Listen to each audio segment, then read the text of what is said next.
they carry virtually no salience in the field, at least insofar as they disturb the status quo. So whether a juvenile justice agency leads a youth toward law-abiding life is beside the point. While it may be laudable if it happens, it is less crucial to the agency's survival than whether its practices buttress the prevailing political ideologies, biases, and distortion regarding the target populations, whether or not those distortions comport with reality. It is why juvenile correction systems are eternally obsessed with labeling those in their care, regularly updating the nomenclature to keep current with the political demands of the times, which in practice provides a rationale for quick and easy disposal. Get them out of sight and out of mind. Call them, I mean, we've gone through this over the years, you know. In my early book, I went through some of the labels we've used over the years. I mean, it used to be they were sinners or maybe possessed by the devil. Then they became, in the 1920s, constitutional psychopathic inferiors, CPIs. Then they became psychopaths. Then they became sociopaths. Then when conditioning nomenclature came into vogue, they became people unresponsive to verbal conditioning. There was a study that Mednick down, was it, is he at USC or, I don't remember, UCLA or USC, had a study that was where he's going to take 7-year-old boys and they would be doing something in a test room, and they would be hooked up to skin galvanometers to measure sweat, etc. And then without warning, someone come up behind them and shoot off a gun, okay? And then you could define the real psychopaths because they would have no response from those who weren't, who would have a startled response of some sort. Anyway, just on and on and on, looking for something to distinguish these young people from ourselves and our own children. And what we'll find is that what distinguishes them is a lifetime of experience that we care not to know about, particularly in a democracy, because in a democracy we then share some responsibility for that. I just saw a kid recently accused of a sex offense, 16-year-old boy, not a real serious one, but obviously in court. And I've been seeing him relative to what we can do to avoid the court getting more involved. And along the way, he mentions to me, and this is a kid who doesn't talk much at all. I mean, he's very quiet. Been in a number of different foster homes, was with an adoptive family who one day, with no warning, just told him he couldn't stay there anymore. No, not because he was in any trouble, but they just didn't like his attitude, etc., after he'd been there 10 years, and then was placed in another place. And then I asked him about his parents, and he said, well, he's always avoided talking about it. He said, I don't know anything about them. They must be bad people. They left, and he was first placed at age 4. Well, then suddenly, in the last interview, he pops up. Well, he does remember one thing. He remembers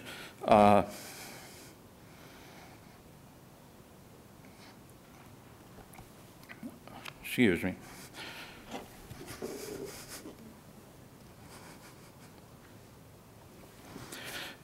He remembers his father taking him, excuse me, I've got to get some water. God, thank you. Taking him and his little dog, and when he's 4 years old, and placing the dog under a one of these caps on a pickup truck that's laying on the ground, and he sees his dog behind the glass or the plastic. And then his father tells him he's going to leave the dog there to die. And they go away, and his father brings him back a week later, and they see the dog dead. And that's his memory of his father.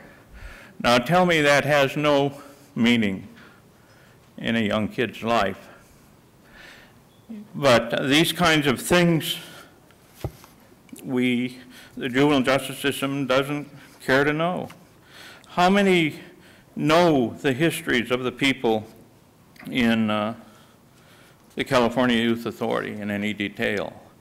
And ironically, as the years have passed, you'll know less and less, because the history has been relegated, it's off the books, particularly by the professionals when we're in an era of cognitive psychology, conditioning, et cetera, where I don't want to know what happened to you. You're responsible now, by God, and I want to know what you're doing now. That's a reasonable thing, but it also allows us off the hook. Issues like, in dealing with folks like this, issues like countertransference, issues like, what do I have to do with this? What is my responsibility now? They're off the board. They're not discussed. It's why the system is so brutal and has become increasingly brutal. Crucial to reform, and I realize a lot of people in reform are not clinically involved and don't have opportunity to know some of the folks in it all that well, but to insist upon, I think the best way is to place your own kid or your own son, daughter, nephew, whatever, in the system and ask, is that what you would do? And if you wouldn't, then it is not right for anyone else. It's really as simple as that. Hear the stories. I mean, hear the stories, know the people. It doesn't mean there are not dangerous people of all races, and it doesn't mean that some people shouldn't be in facilities. But by God, they ought to be the most decent, the most humane, safe places we can create. There's no reason in the short life we have to separate us further one from another and get off on hurting in any way anyone, no matter what they've done. Now, I realize that's a bit of heresy, but it's true. But anyway, who can imagine if their own kid is troubled that you put them in a place with 2,000 other people that are troubled and put a wall around them? I mean, I guess that reassures the public, but it makes matters much, much worse for those inside. And we had at one point in Massachusetts 300 kids out of the 2,000 that were considered as very, very violent. Well, when you went through them, it just wasn't true. And what I did is I established a figure. We went through all our records, we talked to people, and I said we're not going to allow more than 40 dangerous kids in Massachusetts. And so if you come with a 41st, we'll have to declare one of the 40 non-dangerous. And by gosh, it worked. It worked. It is not, because if you were to say today, I'm going to build an institution for 8,000 violent juveniles in California, it would be full. They'd find 8,000 kids to call violent, one way or another, and it would be full. And it's a constant struggle that has to be renegotiated in a democracy around that. And it's never going to be solved, but by gosh, it's a redemptive work to argue it. Thank you.